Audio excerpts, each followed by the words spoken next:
Le combat que mène le président Macky Sall, qui, depuis qu'il a été porté à la tête de notre organisation continentale, ne cesse de plaider pour que l'Afrique soit présente dans les instances de gouvernance mondiale, ce qui permet à l'Afrique de défendre elle-même son agenda et de proposer les réformes nécessaires sur le plan multilatéral.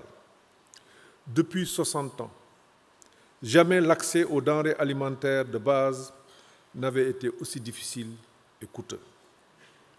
À la suite de nos chefs d'État, nous l'avons tous souligné, c'est un paradoxe que l'Afrique, continent le plus vaste du monde avec 30 millions de kilomètres carrés, plus de 60% de la population active et disposant des plus importantes ressources en eau et en terres arables et en énergie renouvelable, soit le continent le plus dépendant pour assurer la subsistance de ses enfants.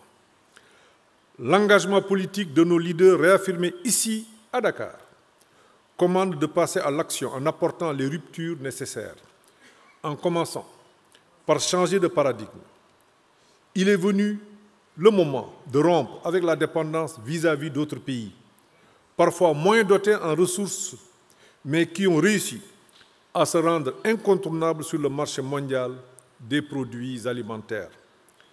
Le nouveau paradigme de souveraineté alimentaire préconise que l'Afrique consomme ce qu'elle produit et produit ce qu'elle consomme. Il priorise un approvisionnement par cercle concentrique de proximité allant de l'échelle de terroirs locaux à l'échelle continentale, en passant par l'échelle nationale et sous-régionale.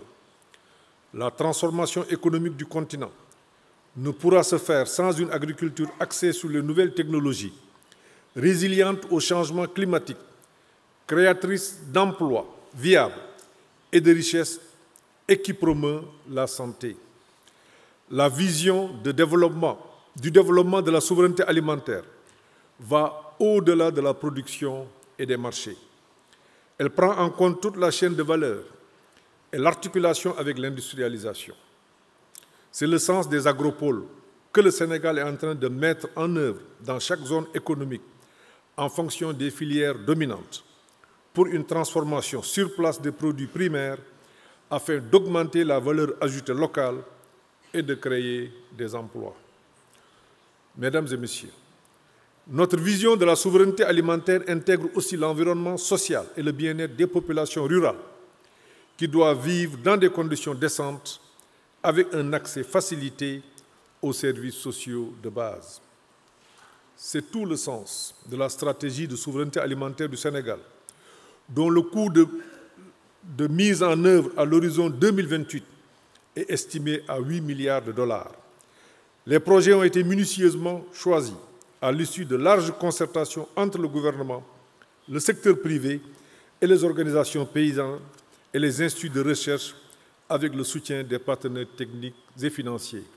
C'est le lieu pour moi de féliciter le ministre de l'Agriculture qui a coordonné toute cette politique.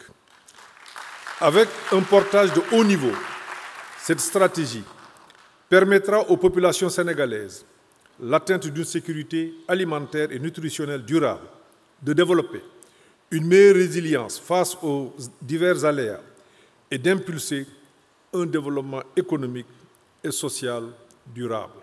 Mesdames et messieurs, en clôturant le sommet Dakar 2, je note avec vous tous un succès éclatant, porté par la participation de plus de 30 chefs d'État et chefs de délégation, de plus de 60 ministres venant de 40 pays africains qui ont répondu à l'appel du président Macky Sall et du président Hakim Adesina.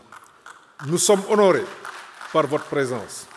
Je retiens de nos 3 jours de discussion et des différents panels 6 enseignements majeurs. Premièrement, la souveraineté agricole doit être une priorité de développement pour tous nos pays.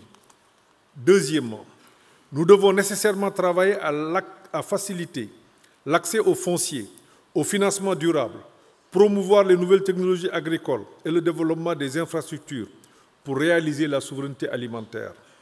Troisièmement, Nous devons davantage travailler à rendre l'agriculture plus attractive pour les jeunes et les femmes de nos pays respectifs.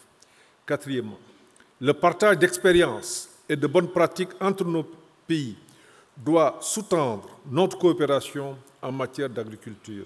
Cinquièmement, nous devons lancer une nouvelle approche de la souveraineté alimentaire afin que les populations africaines soient la cheville ouvrière de nos ambitions.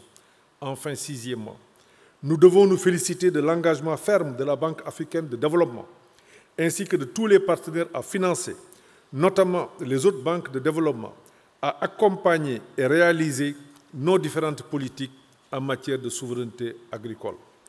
La balle est dans notre camp maintenant.